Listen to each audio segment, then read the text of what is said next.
Today, I'm absolutely delighted to be speaking with Deeda Blair. Deeda is the epitome of grace and style, but her talents and passions extend way beyond her life as a fashion icon, renowned hostess, and wife of the ambassador to Denmark during the Kennedy administration and to the Philippines during the Johnson administration. For over 60 years, Deeda has dedicated her life to medical advocacy, specifically to scientific research. She's served on the boards and been deeply involved in both fundraising and advocacy for the Foundation for the National Institute for Health, the Albert and Mary Lasker Foundation, the American Cancer Society, the Harvard AIDS Institute, the Scripps Research Institute, and Deeda has also co-founded the Alexandria Summit on Mental Health. Her most recent focus is on her latest research initiative in mental health called the Deeda Blair Research Initiative for Disorders of the Brain. This work is very personal to Deeda, having lost her son, William, to suicide in 2004. Deeda's passions and enthusiasms are so varied and extend throughout a life lived to the fullest that it's very hard for me to name all of her accomplishments and engagements. But I look forward to sharing as many of them with you all as possible in this conversation. In this episode, Deeda talks about her life's work in medical research, her life's inspirations, and what we can all do to support the life-saving research that's being done in mental health.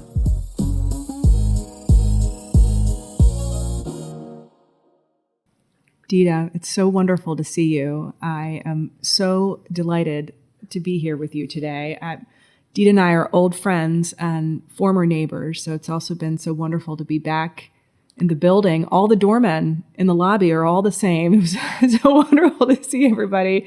And they said, welcome home, which was so nice to hear. But they're exceptional. Oh, they really are. You know, it's funny, having lived in different buildings in New York through my life, there is no place like here, and there's such wonderful, wonderful people. I think many of my listeners know you as a wonderful hostess and a fashion icon and just the epitome of style and grace. But I don't know if everyone knows about your real life's passion and work, which is that of medical advocate, and you specifically with all of your work with scientific research. So I wanted to have my listeners get to know that part of Deeda Blair's life today. And I want to talk to you about your most recent initiative in mental health. But before we do, you've been working as an advocate for over 60 years in this space. So I want to take you back to over 60 years ago and ask you sort of how you got started, or who was the person, or what was the connect that got you involved in this type of philanthropic work? Well, actually, looking back, the most inspiring driving force was Eunice Shriver, and she was a next-door neighbor in Chicago. We became fast and close friends, and with her family and her husband Sarge. And it really began with Eunice. We visited scientists together because at that stage, the Kennedy Foundation was funding research in what was then called mental retardation. Oh, because she had a sister who was that the impetus for that? Probably, but yeah. Eunice took it on eventually globally. She started with the research, and I'd go with her. And then when she moved to Washington, when her brother became the president, Sarge became head of the Peace Corps. They lived in the country, and she had day camps for these challenged children. And this led to the Special Olympics. Yes, it's incredible. You're asking about influences and people who I admired and who stimulated me. Mary Lasker played, I would say, the most serious role because of her depth of understanding of almost all diseases and suggesting action. She was a total inspiration. She's known for many things, including the flowers on Fifth Avenue. But what was most important to her, she drove the political agenda to increase funding for the National Institutes of Health. The first word that comes to my mind is unique, but she was multifaceted. We had a friendship that embraced many things besides science. We traveled twice a year to Europe together and did magical sightseeing in France and England and Italy. And she had been trained as an art historian. She went to Radcliffe, then to Oxford. She married an art dealer. They used to buy Picasso drawings on the Rue de Seine for $120. Stop it. And her collection was legendary. So their foundation, and correct me if I'm wrong about this, but was sort of the launch pad for the NIH, the National Institute of Health, or was it had been started, but in a very small way. She actually had the precursor to the Filofax, which is now unknown anymore. I still have mine, Deeda. I use mine still. But she had a book that was about 6 inches high and about 3.5 inches thick. And in the last page, it accordioned out. And she had every year the budget for the National Institutes of Health and how it grew. And this gave her the greatest satisfaction. So what year was that? So we're looking at we're talking about the early 60s that this was? Talking about no, a little before that. I'd say the end of the 50s. When she married Albert Lasker, who was sometimes called the father of modern advertising, he said to her, "No private foundation is going to change the world. You have to go to the heads of government." And this is what happened. And how did that work? So that's interesting. So their foundation was kind of a launching pad, but she and Albert said, in order to really make an impact, we have to do this sort of private-public partnership and get the government involved. Yes. And wasn't she sort of the catalyst for the American Cancer Society? Or tell me about that. Or she's the sort of the person who is the forefront of that, and you along with her. Well, Mary and Albert had a long association with the Cancer Society, and they immediately saw room for improvement. And they led it into a more modern age of communication. Its headquarters were in New York, which was very advantageous because what the Lasker Foundation is also known for are the Lasker Awards. And there's a significant number of Lasker awardees that have been awarded before they won the Nobel Prize. Oh, wow. At times it's been 60 or 65. I don't know what it is at this moment. And I'm sure they've given to people before they won. We usually shied away if they'd already given it, but and so she had something to talk about, because in making those awards, she learned the science. She knew what they were getting the awards for. The most important thing for any award-giving foundation is the jury. You have to have a distinguished jury. And Mary had the greatest scientists in the country, because we had addressed many topics. We gave a basic award and a clinical award and a kind of public service award.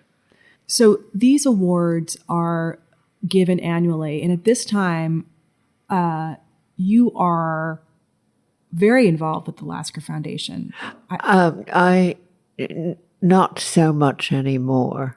But when you were giving these awards out of the beginning, when I was giving the weren't awards, you vice president at the time? Or I was vice president. I was very active. There were lunches and dinners to arrange. There were people that were essential, because the reason for the awards was to communicate what was happening in American science or worldwide scientists. Right. I will correct that. Definitely, they were worldwide. And we were, for many years, we would be on the front page of the New York Times. And people begin to learn from things like that. So you're learning about this cutting edge science from hearing from these scientists directly, and then your involvement also was to help raise money and bring resources to this scientific work. And I know you were very successful at that because you're very persuasive. So tell me about that. So you would hear from these scientists, and then would you say, gosh, we just gave this scientist this award. This person's making a huge impact in cancer research. I know someone who would really want to support your work. Well, Mary believed in connection, and she mixed guests very, very well. At dinners? At dinners and at lunches. And she did it in New York and also in Washington. She would come down and stay for a week or so with us, with her secretary, and equipment was moved in. I mean, I do remember years of racing to the drugstore to have things copied, because it wasn't common to have a Xerox copier in your guest room. She believed in showing simple bar graphs to congressmen, and leaving a message on their desks. So she can be credited with the growth of the National Institutes of Health. So you two, I can see you conspiring. You're getting your dinner, your guest list together for a dinner, and you're inviting congressman or senator. You're bringing in. You're creating that public-private partnership, right? You're bringing in. Yeah, we brought in everybody. Yeah. We would have people from NIH. We would have guest scientists, probably some of the jury members, anyone who had a strong news story to tell. I remember once we entertained in the basement of our house, and took the furniture out of Bill's home office and William's playroom, and would have 50, 60 people. And someone walking down the stairs said, "My God, you've got the whole appropriations committee here." So, I love that. Later I want to talk to you about your book. I want to know. I know there were so many wonderful dinners, and I can see the menus, and I want to. I'm sure there are such wonderful memories of some of those with some of these NIH dinners, too. But tell me, so you're focused on cancer research, and now if we're going a little bit further in time, in the 80s, I think I read this, and correct me if I'm wrong, that it was cancer researchers who discover there's this new disease, this virus that they can't identify, and that ended up being HIV, and you were there at that time and were there to sort of watch how that unfolded. And I want to hear what it was like back then to be someone who was advocating for investment in that research, because that was, I think, back in the time, very, very controversial. And It certainly was controversial. I first heard about it at a meeting of the Cancer Treatment Committee at NIH, which was a group of about 30 people, and they made important decisions programmatically for the Institute. They came from all over. And 2 or 3 doctors began saying, we are seeing strange cases of Kaposi sarcoma and also brain involvement. And they would speculate on what it might be. And it was obviously in an infectious disease very important to find out the source of infection. And it was Bob Gallo, Myron Essex, and Luc Montagnier who were credited with that discovery. The Lasker Award gave the award that year, and basically in research to those 3. oh, wow. And I had to look for jury members who could address infectious disease, vaccines, how epidemics spread. And I was given several names. And we had Dr. Myron Essex from the Harvard School of Public Health as a juror. And later on, he thought of more things for me to do, which was to go on the visiting committee at my beloved Harvard School of Public Health. It started with the visiting committee, but then I became an advisor to what was then called the Department of Cancer Research. And that was because Dr. Essex had discovered the feline leukemia virus. Oh, wow. However, it quickly changed to the Department of Immunology and Infectious Disease. Did that evolve into the Harvard AIDS Institute? Yes. It did. Okay. It did. And you had a cluster of people with such a total commitment. And Max was very intelligent. And I went around to the different labs, and I'd have 2 or 3 hours with the lab chief. And it was an education that was unique. And it was the first time I ever did any fundraising. And it was very challenging at first. Luckily, there were many very generous gay men who gave extremely generously. But you'd hit a disappointing situation. I remember when one of the world's great philanthropists, we attended the same dinner, which was a very beautiful small social dinner in New York.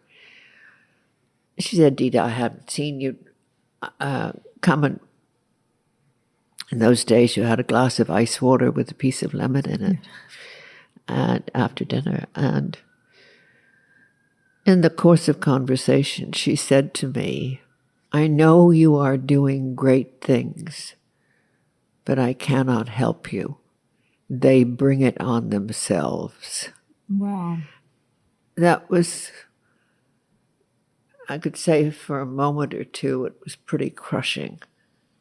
But I think at the same time, it was a call to action.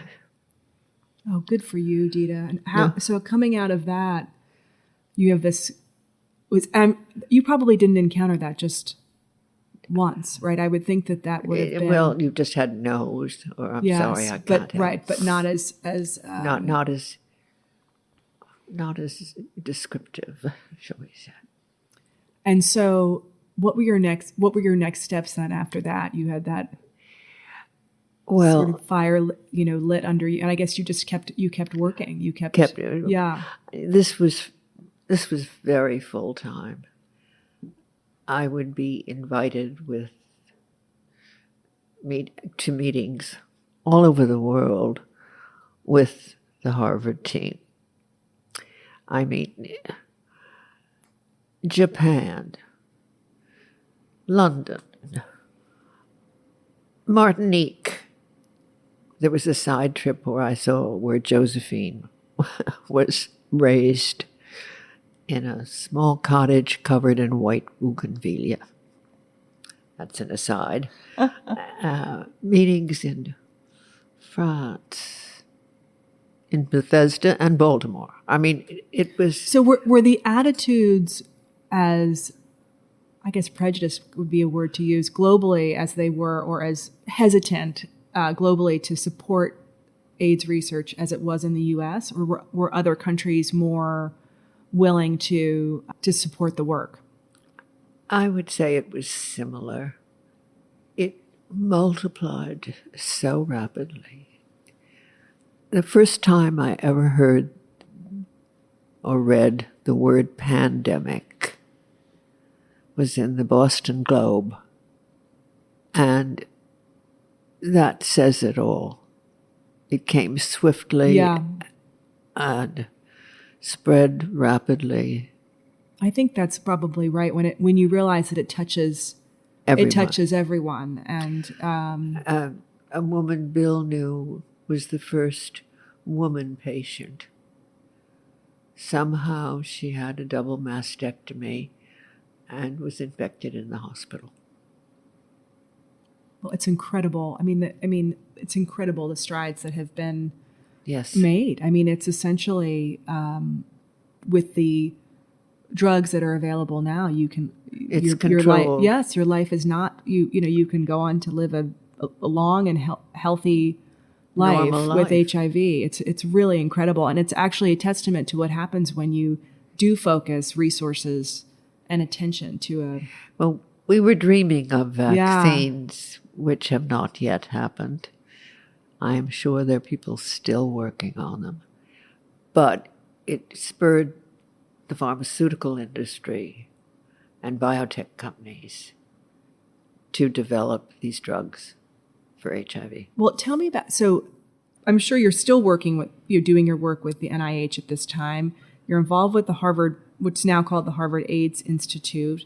And you also then begin kind of liaising between the private and public sector pharmaceutical companies, and who are going to you to say, Deeda, where is the cutting edge research? Where should we be investing? What kind of research should we be bringing into our company or having our scientists look at? Tell me about that, because that is so interesting and impactful. Well, it came, I will say, as a surprise to me, but I worked for 20 years professionally, and it was 2 full-time jobs. The first one to happen was someone I'd known for a long time, Dr. Max Link, who was head of Sandoz in America. And he asked me to do a variety of things as a friend. And then one day he said, will you come to New York and have lunch with me? I have something serious to discuss with you. And he asked me if I would become a consultant for them. I said, what would I do? He said, I promise you it would be interesting. I said, okay. And this began 2 trips a year to the just beginnings of the biotech world in Silicon Valley, in San Diego, and eventually in Boston, Bethesda. So tell me, you're touring labs, you're touring startups that are doing. Yes. Wow. And having full presentations from the CEO and their chief scientific officers. And then at the same time, very interesting man, Wally Steinberg, who had worked for years at Johnson & Johnson, decided to start a venture capital company focused entirely on healthcare. And I ran into him. He said, could we have dinner one night? And he told me what he was going to do. And he said, I would like you to be part of this. Would you consider consulting for us? And I said, well, what would that involve? I said, I have zero math in my brain. I don't have the kind of business. He said, no, I want the best science. The first job would be to form our scientific advisory board. Well, with all of the great friends I'd made at NIH and at the Lasker jury meetings, I knew who to call for advice, some of them to ask them to participate. And we formed the first gene therapy company, a great company called MedImmune. What year is this, Deeda? This is 90s, late 80s? No, this is in the 80s, Yeah. I would say, 80s and 90s. I worked for them for 20 years, and quite a few deals were made, and it was hugely interesting, and you saw visible results, sometimes failures, sometimes great successes. So it was fascinating. So we touched a little bit upon you and Mary Lasker having these dinners where you would bring people together, and I think it might have been Andrew Solomon who described you as sort of diplomacy achieved through grace, of how you're able to bring people together to find understanding and solutions. This collaboration, you mentioned sort of here you're working for this company that's a venture capital in this space. That's really where the impact happens, right? When you're able to bring people that together, right? And I think that's been clearly why so many of these initiatives have, we talked about HIV and or you talked about gene therapy. You were able to sort of have a front row seat to some of those really exciting results that happen when you put the right people in a room together. And it seems like today, I was telling you before we started that I'd seen, and this woman's name escapes me, but a reporter who is a long-serving reporter at NBC News who's now stepped down to work for this organization. She herself is a breast cancer survivor, and she was really shocked at how, different cancer hospitals and research institutes are not sharing their research. They just don't have Deeda Blair bringing everyone to dinner. I mean, this is what our country needs. You said Andrew Solomon, whom I consider the most extraordinary writer on the subject of mental illness and other challenges. And I'm not sure that it's always done with grace. I ask a massive amount of questions. Andrew was here for lunch last week, and it was a very small lunch. We were 5 people, which is my idea of terrific. And At one point in the conversation, he started to say, there are topics one should never discuss at lunch or dinner.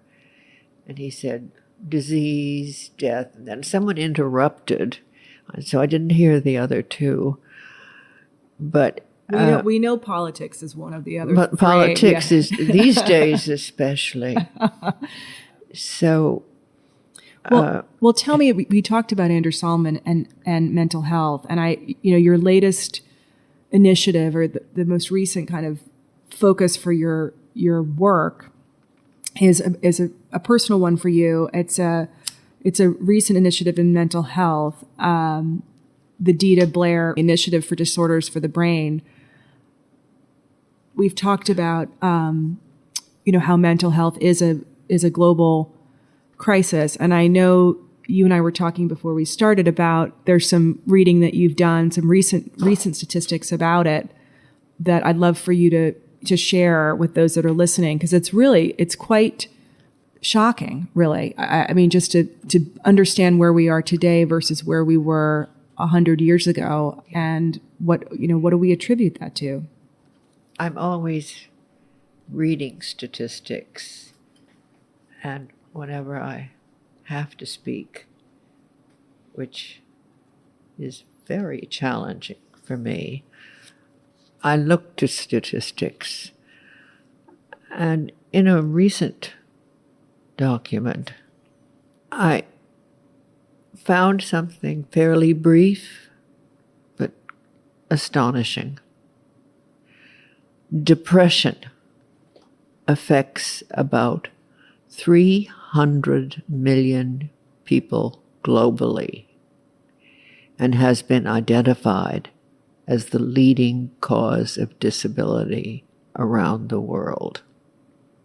There have been widespread increases in depression from 2015 to 2019. In 2021, depression was prevalent among nearly 1 in 10 Americans and 1 in 5 adolescents. Accordingly to the most recently available figures, the costs of depression to the United States economy alone exceed $300 billion annually. Wow. And I know I was reading, I don't know if it was in your book or other readings that I was doing before you and I met this morning, but apparently the outcomes for Americans are much worse than in other Western countries. And I'm wondering what you attribute that to. Well, it's not my attribution. This was in a book written recently by Tom Insel, the former director of the National Institute of Mental Health. And he raised the question, why are the outcomes worse for people in America? And commented, there are many different answers to that question. And one of them is, outcomes are worse because of the world outside of healthcare. Wow. Drugs, guns, poverty, struggling schools, degraded infrastructure, discrimination, and unregulated social media. Yeah. And I think that's one of the great statements of fact. Well, you look at just how much attention and public concern there is in this country, I think, for the crisis, because all of us, whether personally or through family or friends, have had experienced those who are going through a real mental health crisis or suicide. It's a part of American life that is urgent and tragic and needs to be addressed. And it has changed American life. But your initiative I want to talk about the work that you're doing to address that, because to me, what's so exciting about it, and you're going to tell us about it, so I don't want to put words in your mouth, but that you are looking to reach and fund really the next generation of neuroscientists and researchers. Your initiative is really kind of focused on funding those that may not otherwise be funded. It's almost like a venture capital initiative. At least that's my impression of it, to really start funding these promising young researchers who may not otherwise have access to that funding. And how exciting is that? I'll add, Leslie, to what you might call startup funding. Yeah. There is a program currently at the National Institute of Mental Health called ORAP, and they identify 20 or 30 outstanding people who have completed their residency and are going into labs all over the country in major institutes. And this was presented to me because it's an award program that is an honor, and there's no funding attached to it. Oh, I see. So these researchers are receiving these awards and they have all of this promise, but there's not the financial support to further. No, they've been working. I see. They've been working fiercely and intelligently and with a commitment and zeal, but there's no funding going with the award. So through this initiative, I hope to reach the next generation of neuroscientists and researchers in psychiatry and neuroscience. I am looking for ones with disruptive ideas, ones that might not be funded by traditional sources.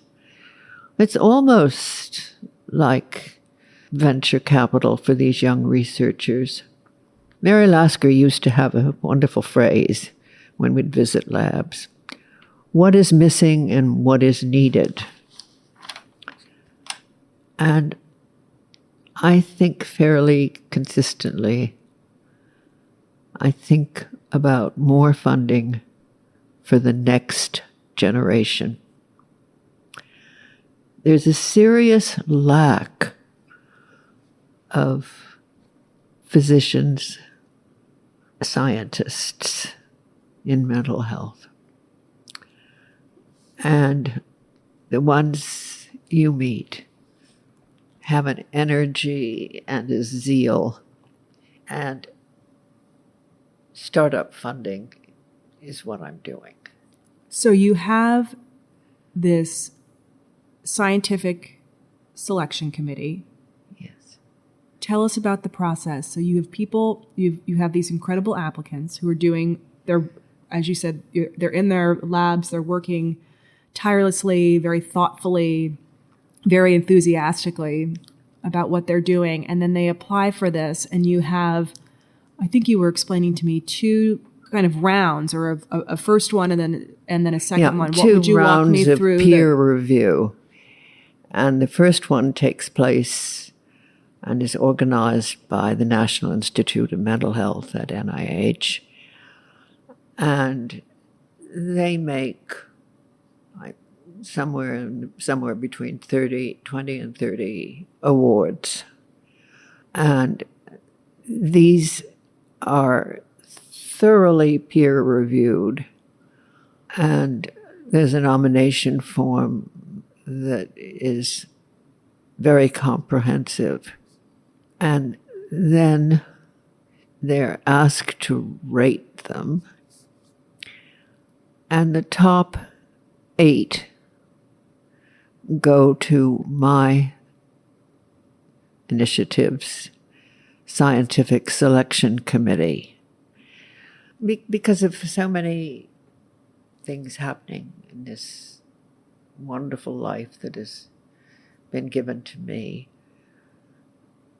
I was able to reach out, and I have a selection committee of great leaders from major scientific institutions, clinical practice, industry, who will recommend rigorous and outstanding scientists for this award and narrow it down. The first year we gave 3 awards, and the second time we gave 4. Are there certain scientists, I'm sure you're excited about all of your awardees, but are there ones in particular whose work you're... The awardees? Yeah, that you're excited... Well, it's difficult to keep up with all of them, but they're people that have already shown an impact. I'm going to begin with one that was an unexpected nomination. It's a man called David Ross, MD, PhD, and he is in charge of the National Neuroscience Curriculum Initiative. He was for years at Yale, and then he recently went to the University of Alberta. He has worked to transform the medical educational model, creating tools to help psychiatrists and other mental health professionals integrate cutting-edge neuroscience into clinical practice and ultimately provide better care to patients.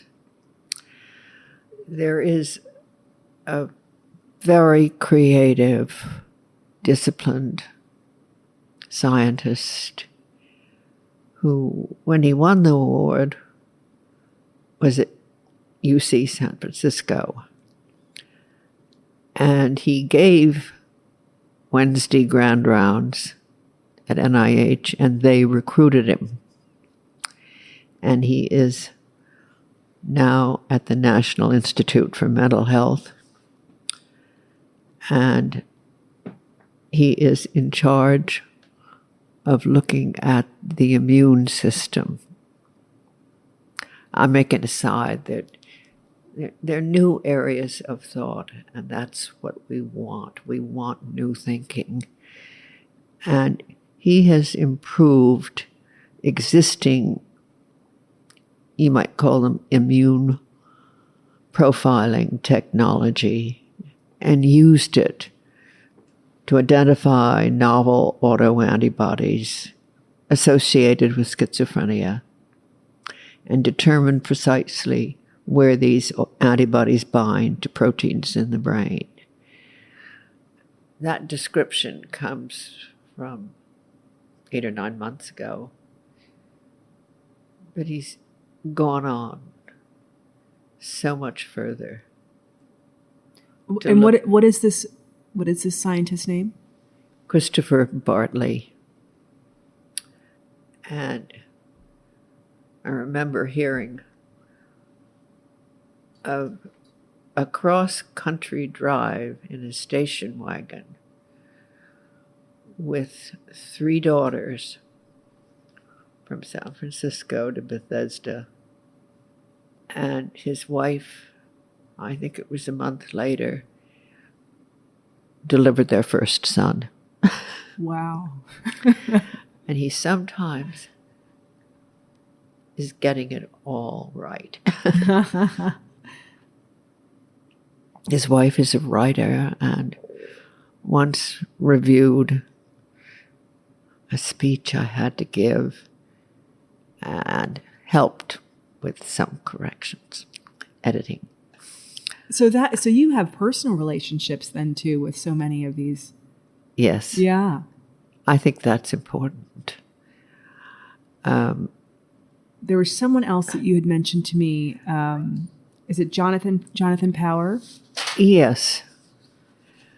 Jonathan Powers MD, PhD, is nearby at the Weill Cornell Medical College.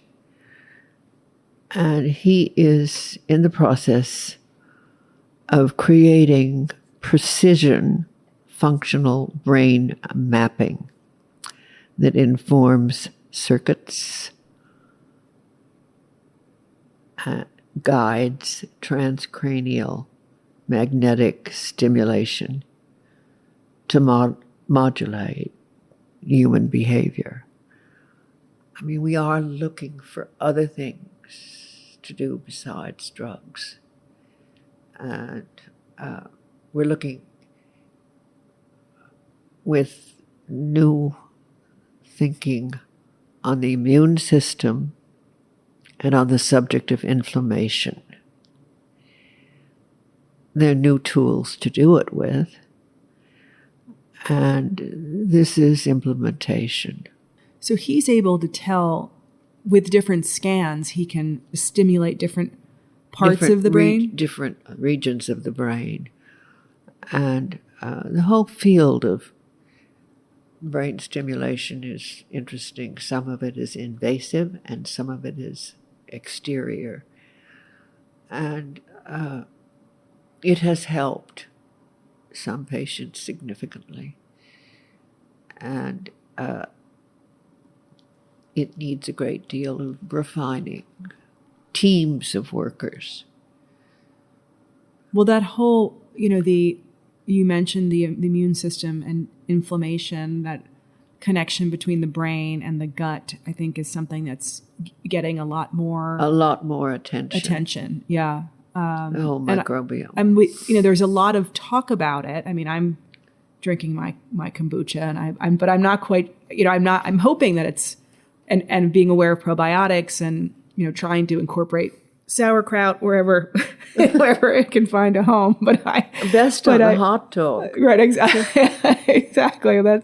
We need to do that for lunch soon. Deeda, I'll bring the hot dogs and the sauerkraut. But the idea that there's a tangible connection, not just for your physical health, but also your mental health, I did not realize with the microbiome. People labor a long time for accuracy in their data. Right. I also am always mentioning politely that I do hope you will report negative data. Right. And share that so other people won't waste their time or funding. And I see particularly Christopher, I can call him and ask an opinion on something I have read. An example is biomarkers for depression. Right. And this field has been studied for a long time, but they're new tools. And you heard the statistics. Right. There's a great deal to do. Well, how are you? You mentioned that you hope that they report the negative data. Are you asking, we talked about collaboration earlier, your researchers, and I guess it's, as you said, it takes years and it's ongoing, but is that information going back to the NIH? How are they? It becomes known. There used to be large, and there still are, large major meetings that take more than a year or two to organize. And they're smaller meetings. And now with Zoom calls, many things are being discussed by Zoom now. Right. So that I feel there is greater communication. And sometimes it results in collaboration. Right. But I think people have a distinct awareness of the urgency. Yeah.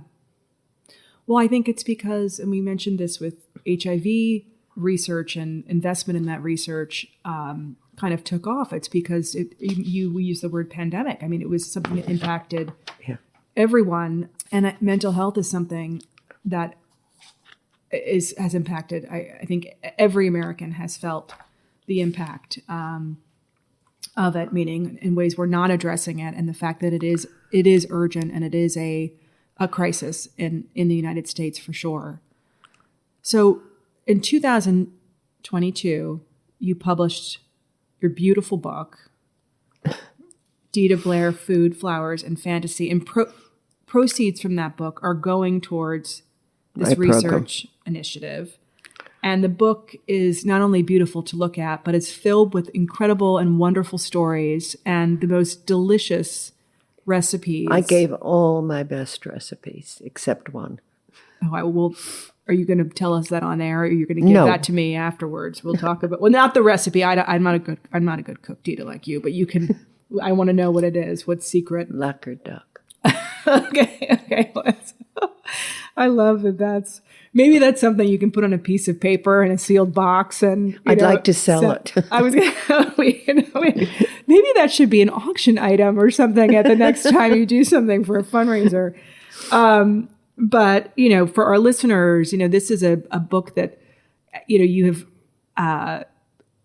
that is filled with all of these recipes and menus and stories from you as a hostess in Washington and here in New York, and as the wife of the ambassador to Denmark during the Kennedy administration, right, in the Philippines during the Johnson administration.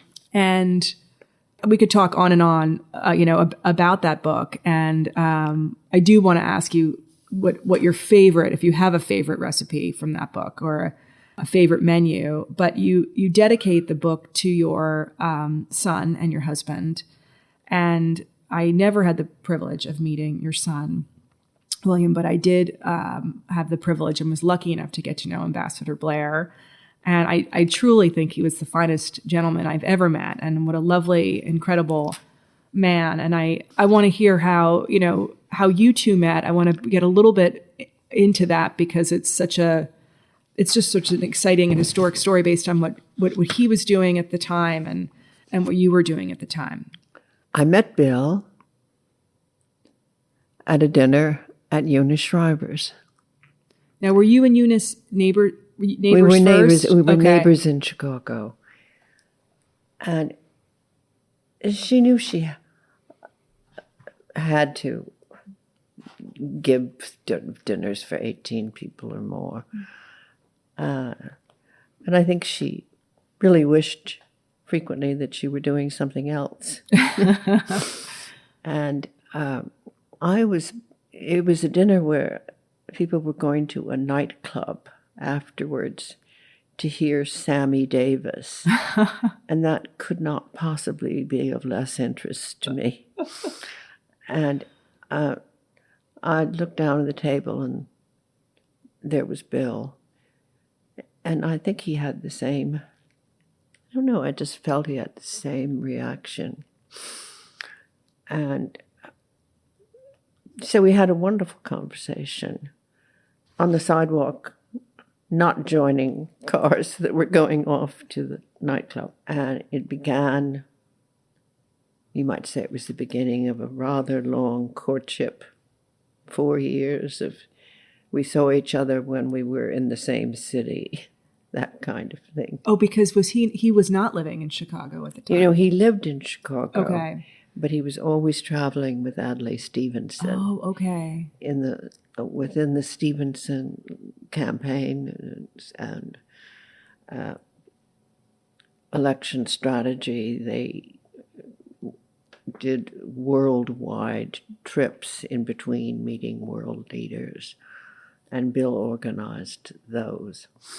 And so, but he touched down and would go to the movies usually with Eunice, and then she would leave us to have dinner at one of two favorite restaurants. And He had an extraordinary, low-key sense of humor that simply is beyond. It was legendary, thoughtful. And we were married for 53 years. They were extraordinary. Yeah. Well, he was such a wonderful man, and I just think what a spectacular and wonderful life you led together, and impact that you both made. And how exciting! So when he was your wedding in Denmark? Is that right?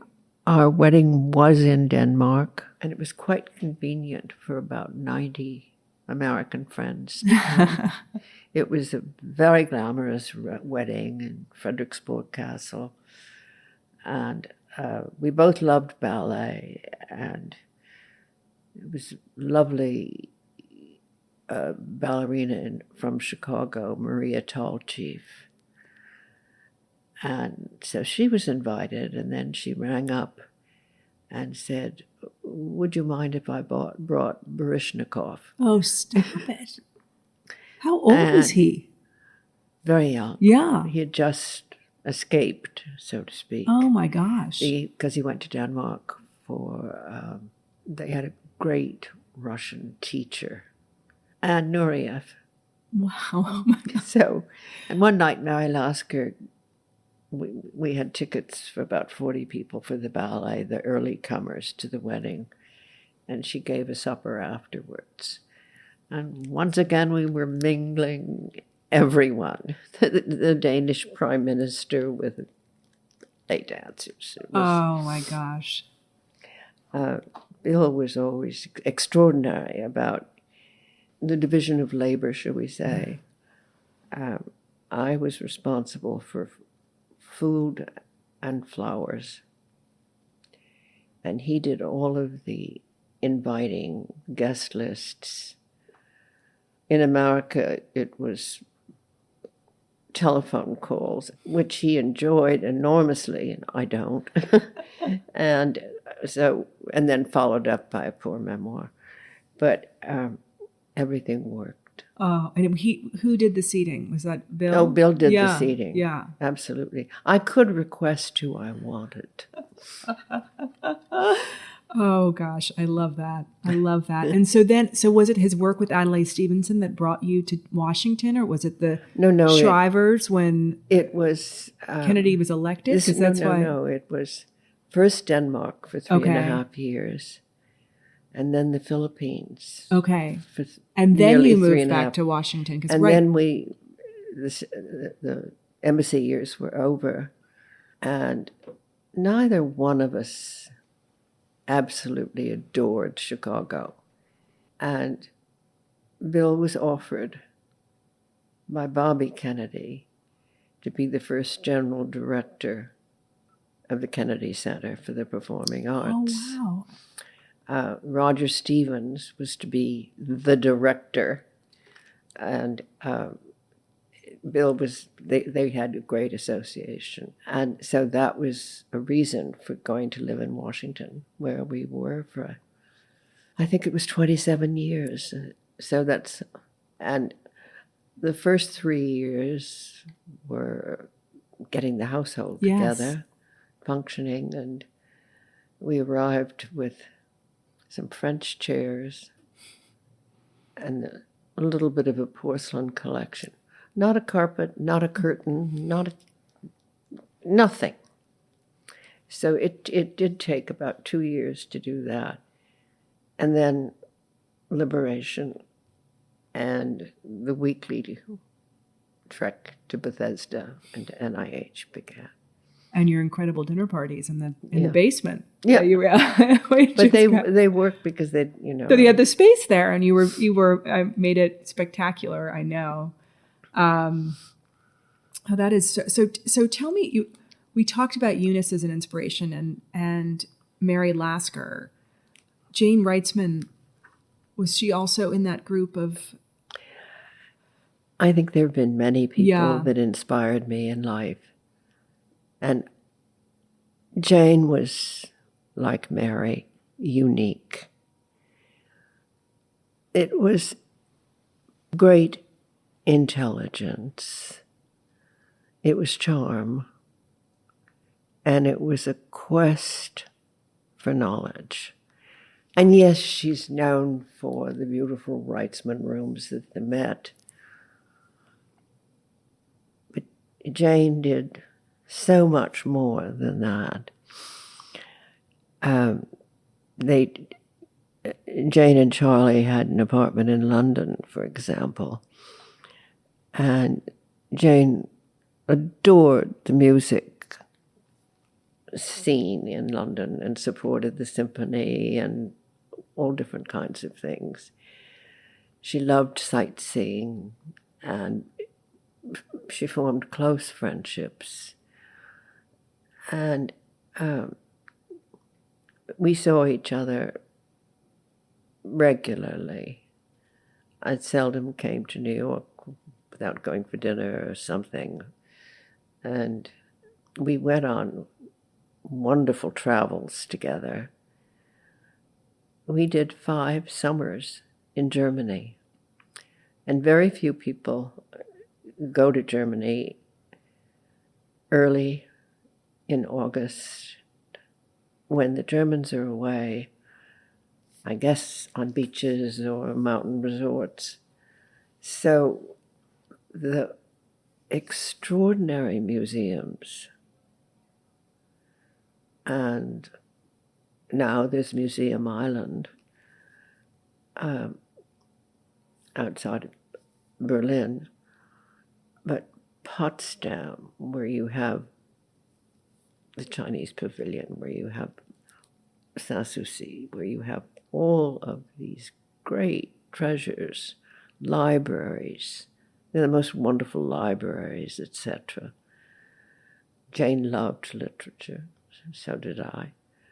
But I don't think she ever threw in the spy novels I read, but anyway. So you two, you would go to Germany in August, and you would go to museums and nonstop. libraries. And we had a wonderful man who traveled with us who was very amusing.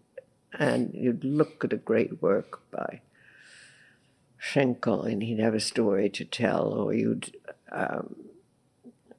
look at a portrait, and there would be all the knowledge of whose mistress she was, etc., etc.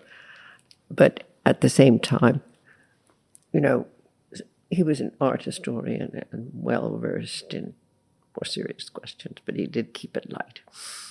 And he also studied the restaurant scene avidly. We didn't like it to be too formal. Several people would join us from time to time on these tours. I think Hubert Givenchy and Philippe came twice, and Moritz of Hesse, and a variety. Also, we never took the Autobahn to speed destinations because the roadsides and highways, the regular roads, were empty, and the most beautiful trees arched over them. The drives were a pleasure. That's so special. That's such an interesting, you know, as you said, people are at the beach and people are in the mountains, but what an opportunity to go and see the art and learn. And learn. And learn. So tell me, you have such a unique and timeless style. I sort of feel like you have that or you don't have that. I don't have that. You do have that. How do you disagree? Do you think that's something that's cultivated? I think it has to do a lot with how you want to live your life. But I think it also is very dependent on curiosity and imagination. And I think you hope for distinction, you like a bit of imagination, and you like it to be practical and wearable for a long time. If you're talking about clothes, if you're talking about a house, you certainly don't want to make changes over and over again. I think we're living in a strange moment where rather bizarre things are being shown to us in photographs and magazines. And social media. And social media. I don't have time to watch very much of it. I will turn on Instagram if I'm sleepless. And it's changed since when I first heard about it. It used to be people and what they were doing or what they liked or what have you. Now I understand that there's all kinds of revolting things on it. No, I'm only laughing because I just got on Instagram for this podcast. A friend helped me set up my account. I don't know when it first came out, and then I forgot the password, and I switched phones, and so I just got on, and it's like a whole world that I've not didn't know was happening, and it's mostly ads now or quotes, or it's not as many of the photographs. There's one whole thing. I think something's wrong with my iPad. There's a phrase called rebooting. I think it hasn't been. I don't know. I get advertisements for makeup artists. Yeah. And people selling wigs and hair and, the miracle cream. And there's another whole layer of really the unseeable. Yeah. See, it's interesting. I don't know how it's obviously there must be certain things I'm hitting on. So my algorithm is giving me similar things. I'm getting the infrared red light mask for wrinkles. I must know I'm turning 50 this week, and I've got this week. Yeah, so I know. So I don't know how it's tracking me, but I'm getting. But speaking of photographs, as I was reading, and it's always fun to learn more about your friends than you knew before. I came across the photographs that Andy Warhol took of you, and I want to know how it came about. And I can see by your face, we can. It was an episode. Someone, a friend, thought it would be amusing to take me to the factory for lunch. And Mr. Warhol sort of moved around the room, and I didn't really realize he had an Instamatic camera. Oh. And he was photographing everyone. He took a snap of me, and he gave it to me. But he apparently took a lot more. And when I was doing the book, which was totally a reaction to COVID, I was watching MSNBC, CNN, what have you. But you can always do the commercial breaks and keep doing something visual, an art book in your lap. And I sort of began collecting pictures for my scrapbook. Well, you have these incredible scrapbooks, and I know because you've shown them. The man who does I believe he did our wedding album. Paul Vogel. Yes. Yeah. And I love how you chronicle. There are 22 of them, and there's not a single picture of me or anyone. They're all things I think are beautiful, extraordinary, interesting. I mean, they're photographs of libraries, photographs of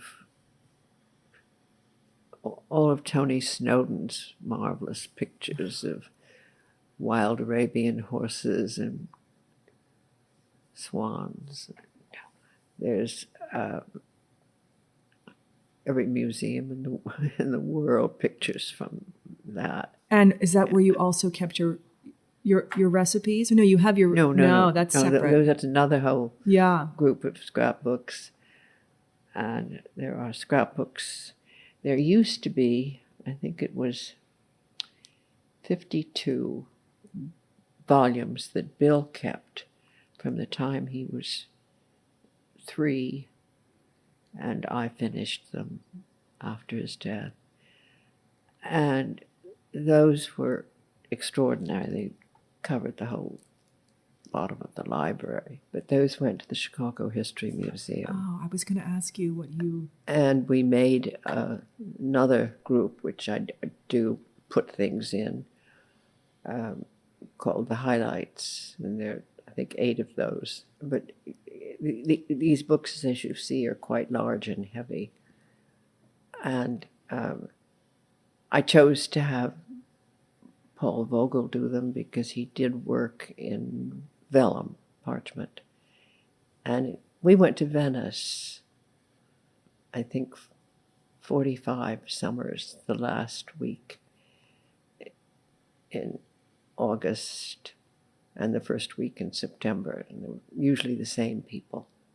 And I would visit the stores that bound books and created those wonderful Italian papers, and so that's all incorporated in there. Got it. So did you bring that to Paul Vogel? Because that's what he, in the inside, our guest book, our wedding albums, that's what he used, was Venetian paper on the inside cover. I have to I'll take a picture for you and send it to you. Take a picture. I'd love to see it, and I'll show you. Yes. No, I remember you showed them to me once, and I want to see some after too, because it's such a, it takes time to do that, but it's so worthwhile, right? So many people, friends of friends of friends, have heard about them, and maybe they do it themselves, or they're no one is doing them like you, Deeda. No one, no. And they want to see them, and I might show them 1 or 2 favorites, and then get back to work and leave them in the library. And they usually stay 3 or 4 hours. You can. Yeah, I do remember coming one day and having an iced tea, and I don't know if John was with me. One of my children was with me. We looked through a few. I loved your children. Oh, they're so big, Deeda. They're so big. Emmeline is 18. John is 14, and John is 6'2", and Lachlan is 12, and he was a baby when we moved. You recall, but Johnny, I think he was the one that was with me. I was furious when you moved. Yeah, I know. We have to, gosh, it was so sweet seeing the doorman and having them say, "Welcome home." It does feel like home. I love this building so much, and because of the people and friends that we made in it. But you were a wonderful voice of reason at difficult times. And let's say you were really one of the stars in the building. Yeah, you're very sweet. That's coming from the ultimate son over here and star. So the podcast, believe it or not, I have a young woman who's helping me with it, thank gosh, because I can't, as we talked about Instagram, I can barely know what's happening. And there's Jess, our nice sound lady's here, who helps me with the tech stuff here. But apparently there's a lot of young women who listen to this podcast. And so I wanted to ask you, what kind of advice you have for young women as they're starting their careers, and then as they're sort of starting their family, because you had such an incredibly successful family as you did at such a diverse and fascinating career. So maybe we'll start with career advice. I'm going to say something quite crass, but I find it frequently doesn't exist. I think they should first learn to manage their own financial affairs. From the time they first get an allowance, there should be an idea of where they are, budget.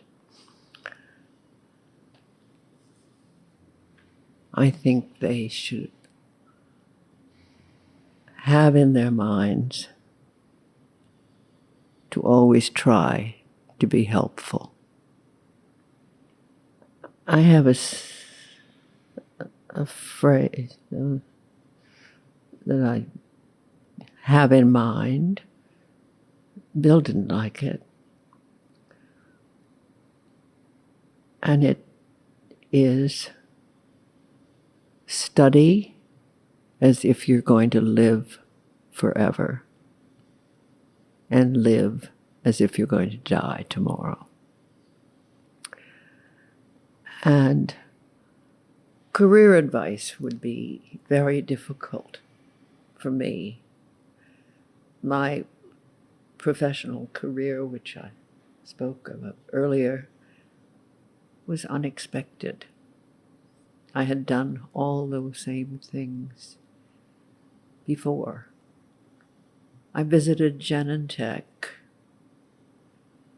one of the first great biotech companies, when there were 8 small fermenters. I went back the next year and there were 20 huge ones. Wow. I was exposed to so much that, but it was a great privilege. Not always does a young woman have that. But if she has curiosity and some discipline,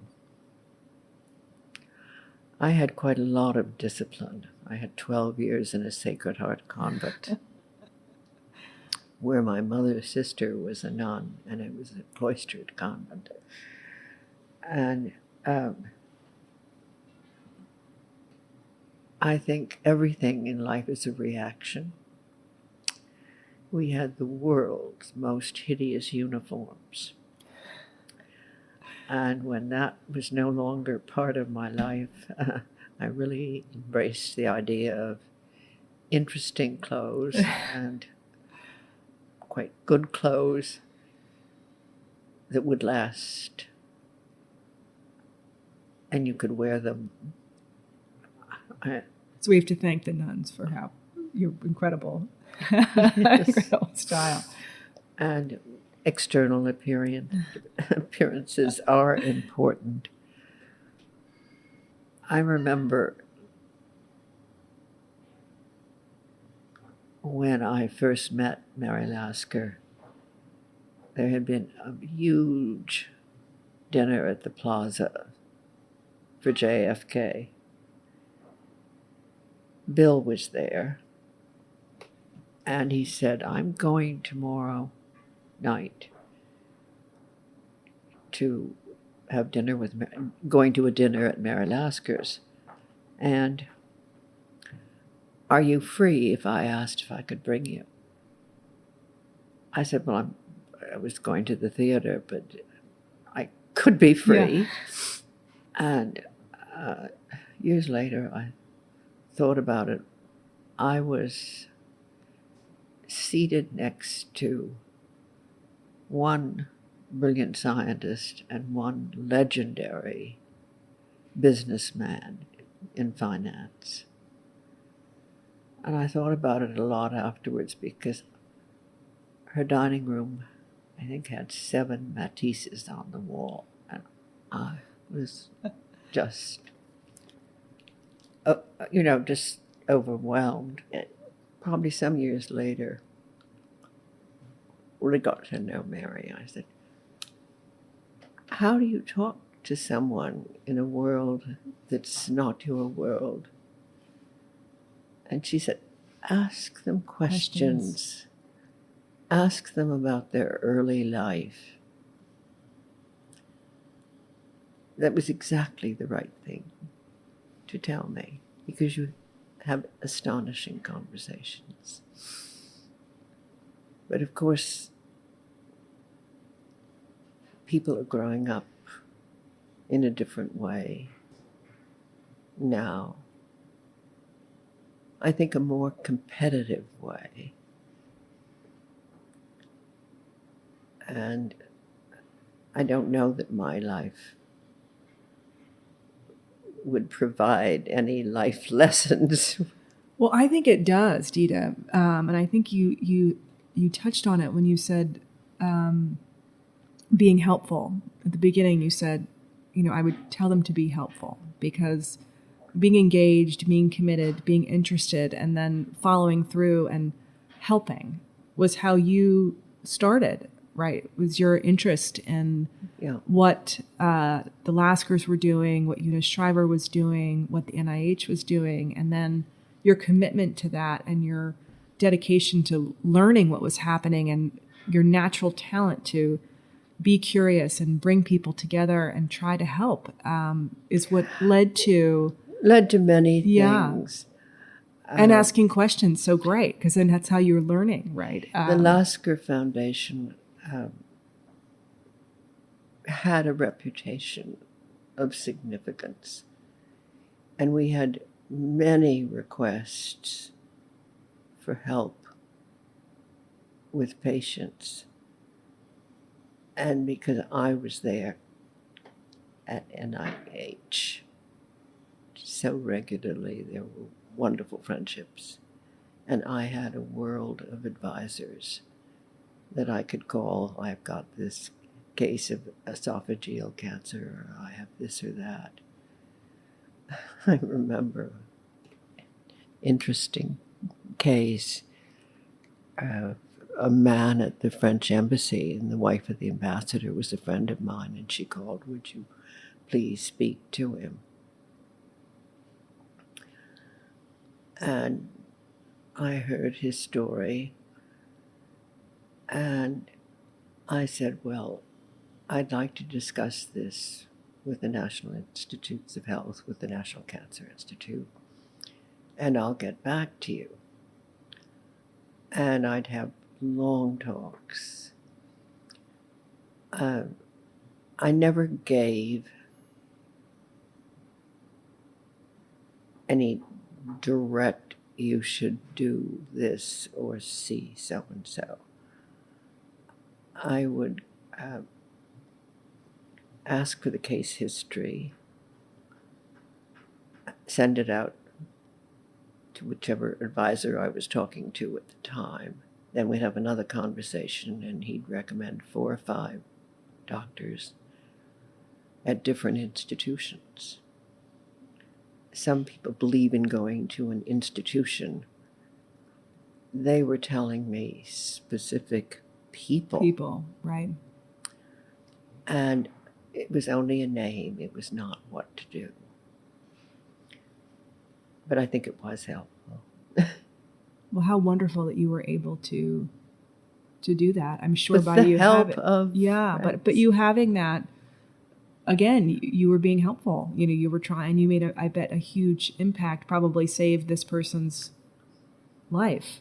There were a few of those. Yeah. As it happened, this charming Frenchman called the wife of the ambassador and said, "Should I send Mrs. Blair red roses?" She knew me very well. She said she does not. Only white flowers. She does not like red roses.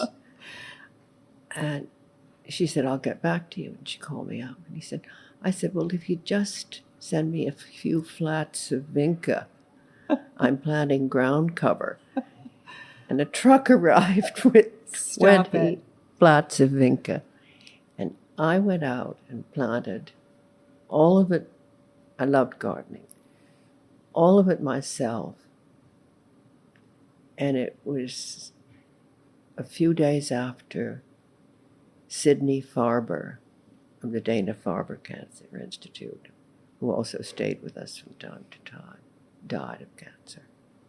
So it was sort of a memorial effort for me. But things like that happened.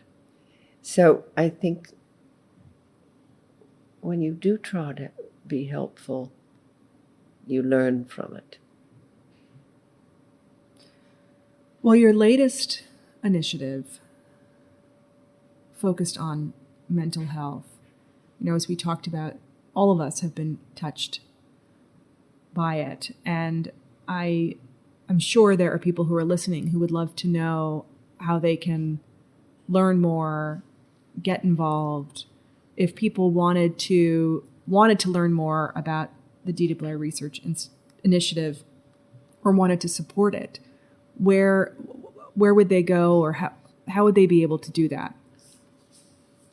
In this world of websites, I'm sure the website, obviously, I didn't think is probably. I very seldom use a website. I can't find my way around. But since we're talking of mental illness, as you know, there are many institutes at NIH. There is the National Institute for Mental Health. There is a foundation for NIH where my effort is being administered. And they have a terrific website. You learn that they're very carefully curated and changed when necessary. It's become a way for the world to communicate. That's maybe not where I am, but to find out how to give support to my project, you would call a person called Susan L. Schillenglau at 301-402-6027. I am very grateful for small gifts as well as large, obviously. Oh, her email is sschillenglau@fnih.org. I'm going to have to put that on the, because I'll give you the information. Yes, it says how to do it. It's not Smith. With a credit it's not card Smith. I'm just teasing that her. We have to make sure we get the spelling right. It's been such a joy and honor to have the opportunity to sit with you this morning. It's so wonderful to see you.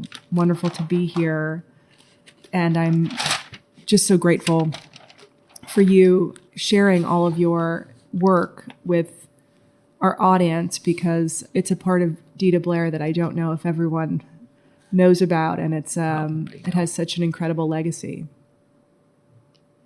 Leslie, it is the greatest pleasure to talk to you. There's nothing I hate more than talking about myself. But there's a lot of old times brought into it. There's something about being able to speak your mind. And in closing, I would like to say, at this time, we are going through a global public health crisis. There are so many exciting things to do in research, and it is of profound importance to act right now. Thank you, Deeda. Well, you've inspired me to do that, and I know you've inspired our listeners too. I've had very generous friends helping. Thank you. And these awards will go on after my death. It's so important. So important. And I can't wait to see, just knowing the things, the research and the diseases that you've had an impact on and where they are today. I know we're going to make a huge impact, and our country will, in mental health. No, seriously, from the work that you've done and through this initiative. So thank you. Thank you, Deeda. Thank you very much. That brings us to the end of this episode of The Interview. A huge thank you again to Deeda Blair for joining us. And as always, thank you again for listening. If If you enjoy the show, please rate and review us on Apple Podcasts and follow us on Instagram at The Interview with Leslie Heaney. A new podcast is released every Wednesday. Until then, this is Leslie, and don't forget to join The Interview.